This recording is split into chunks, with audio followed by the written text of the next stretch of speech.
বিসমিল্লাহির রহমানির রহিম। আসসালামু আলাইকুম। আমরা মাছের খাদ্য হিসাবে বাজার থেকে এই যে ব্র্যান্ড, দেশি ব্র্যান্ড বা অটো ব্র্যান্ড আমরা অনেক দাম দিয়ে এটা ক্রয় করে থাকি। কিন্তু অ্যাকচুয়ালি এই ব্র্যান্ডের নামে আমাদেরকে যে কিভাবে ঠকানো হচ্ছে সেটা আজকে প্রমাণসহ আপনাদেরকে দেখাবো, এবং ব্র্যান্ডের অরিজিনাল এবং নকল ব্র্যান্ডের পরীক্ষাটা কিভাবে করতে হয় সেই পরীক্ষাটা করে দেখাবো। তবে একটা বিষয় বলে রাখি যে বাজারে ৩ ধরনের ব্র্যান্ড পাওয়া যায়। তো ৩ ধরনের ব্র্যান্ডের পরিচিতিও আপনাদেরকে দেব। এটা হলো আমার অটো ব্র্যান্ড, একটু কাছ থেকে দেখাও।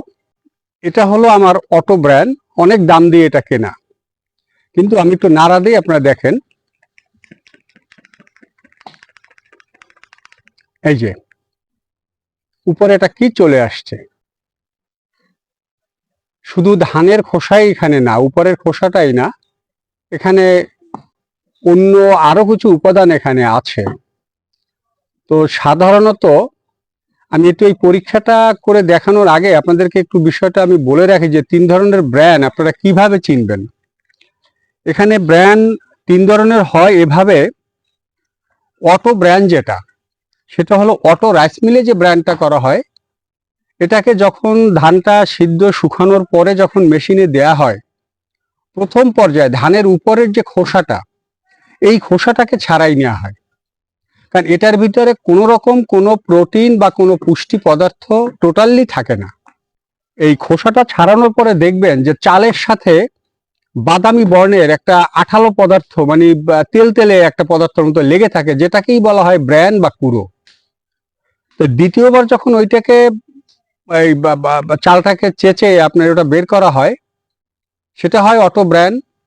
এরপরে যখন চালটাকে ছেঁচে আপনার ছোট বড় সাইজ করা হয়, তখন সেটাকে বলা হয় রাইস পলিশ।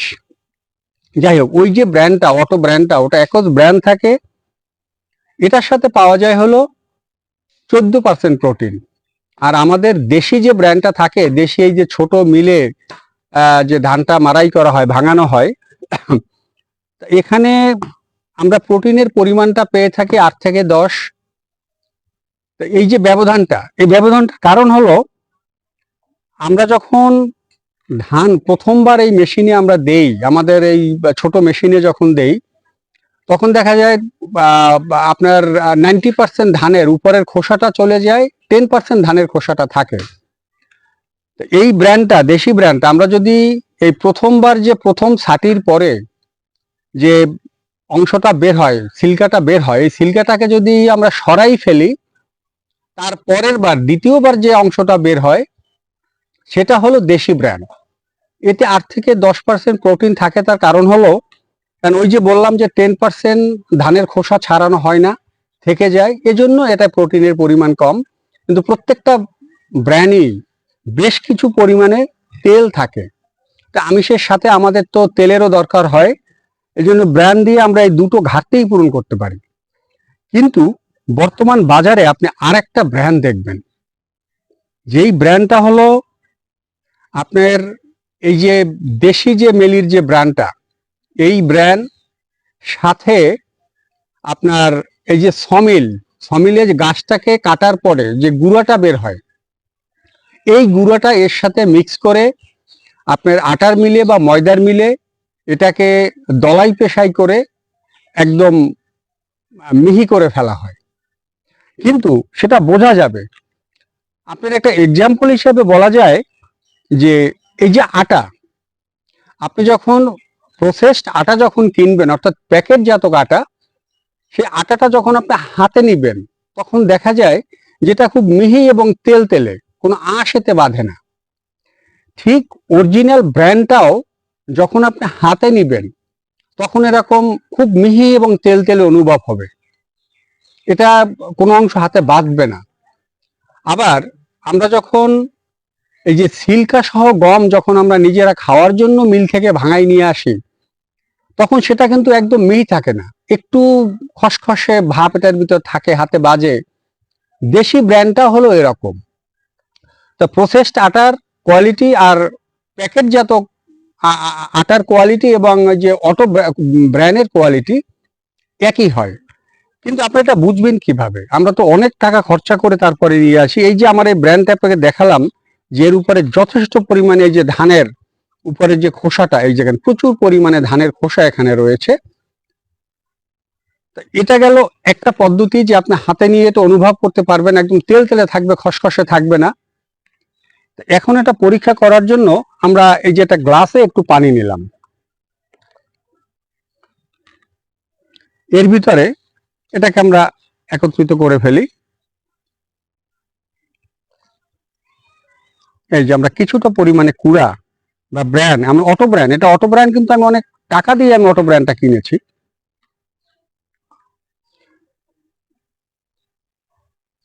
একটু কাছে নিয়ে আসো। এই যে দেখেন আস্তে আস্তে কিন্তু জমতেছে, এই যে তলানিতে জমতেছে। এই যে দেখেন, এই যে তলানিতে জমতেছে, এই যে অটো ব্র্যান্ড হিসাবে আমি যেটা কিনেছি, এটার ভিতরে হয়তো 10% ব্র্যান্ডও অরিজিনাল আছে কিনা সেটা আমি কনফিউজ। বিকজ অফ, আপনি দেখেন এই যে ব্র্যান্ডটা একটা অংশ কিন্তু নিচে জমে গেছে, দেখা যায় নিচেরটা, নিচে একটা অংশ জমে গেছে, উপরে একটা অংশ ভাসতেছে।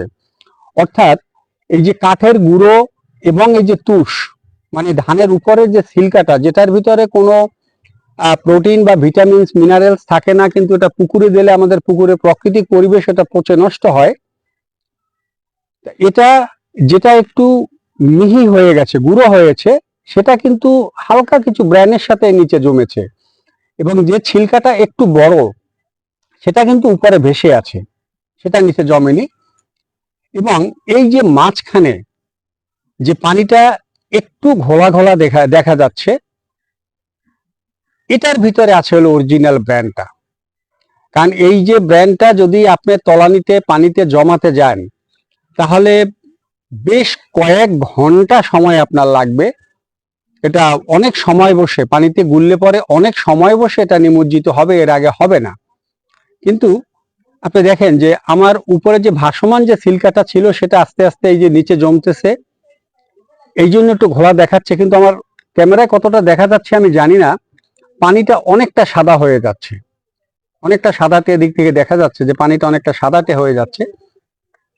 তার মানে হলো এখানে ব্র্যান্ডের পরিমাণ হয়তো থাকলে আপনার 5% থেকে সর্বোচ্চ হয়তো 10% এখানে থাকতে পারে।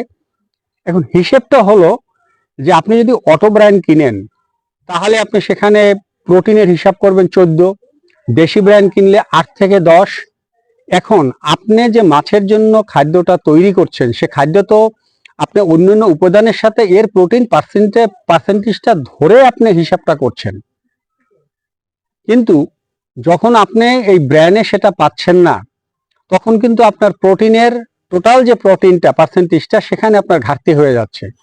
অর্থাৎ আপনার মাছের চাহিদা অনুসারে যে প্রোটিনটা দরকার সেটা আপনি পাচ্ছেন না। আপনার মাছের যে বার বৃদ্ধি, সেটাও কিন্তু আপনার কাঙ্ক্ষিত মাত্রায় হচ্ছে না, কারণ প্রোটিনের পরিমাণটা সেখানে কম হচ্ছে। এই যে দেখেন পানিটা অনেকটাই সাদাটে হয়ে গেছে, এখনো জমে যাচ্ছে। তারপর আমি আরেকটা বিষয় আপনাদেরকে, উপর থেকে এটা ফেলে দিলাম, এই যে নিচের যে অংশটা জমেছে, এই যে নিচের যে অংশটা, এই যে দেখেন, একটু ক্যামেরাটা ক্লোজ করে একটু দেখাও। এই যে দেখেন, এর ভিতরে কোনো রকম কোনো মিহি পদার্থ নাই, এবং এটা একদম খসখসে, একদম খসখসে।